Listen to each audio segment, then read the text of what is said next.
The extra class had drained them more than they expected. By the time Amit, Akash, and Harsh reached the hostel corridor, the day felt unusually long. They had skipped lunch, assuming they would manage later. Now hunger followed them steadily, not dramatic, just constant and distracting. The mess food didn't appeal to them that evening. It felt repetitive, predictable. They wanted something simple but made by their own hands. For a brief moment, Akash considered cooking egg curry, something filling and warm. But the idea didn't settle.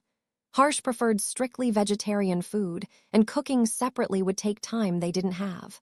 The point was to eat together. They stopped at the campus shop and bought 4 packs of Nestlé Maggi. Their hostel room was modest: 2 beds, 1 study table, a narrow balcony, and just enough space to move carefully. Cooking there wasn't routine, but like many students, they occasionally brought out a small induction cooktop and a few basic utensils when they craved something homemade.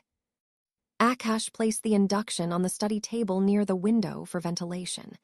Amit spread old newspapers underneath to avoid stains. Harsh set the frying pan on top and plugged the device in. There was no ceremony in their movements, no formal planning. Work divided itself quietly. Amit began peeling onions, tomatoes, and garlic on the corner of the table. The steady rhythm of chopping filled the room.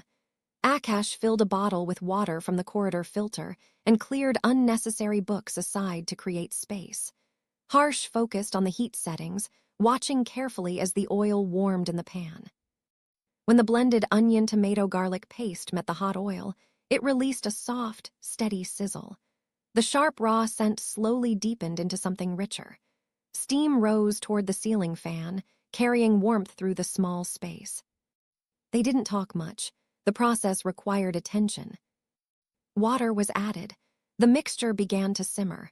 The noodle cakes were placed gently into the bubbling liquid along with the seasoning. Soon, the pan reached a rolling boil.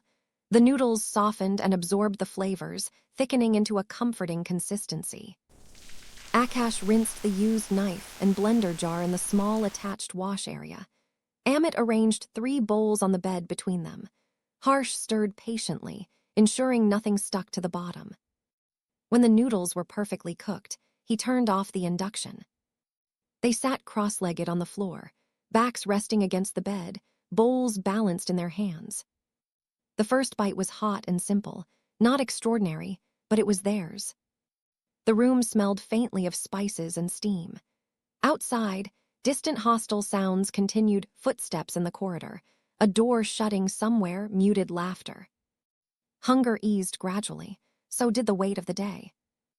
There was something grounding about cooking in that small room, about adjusting for one another without discussion, about sharing limited space without complaint.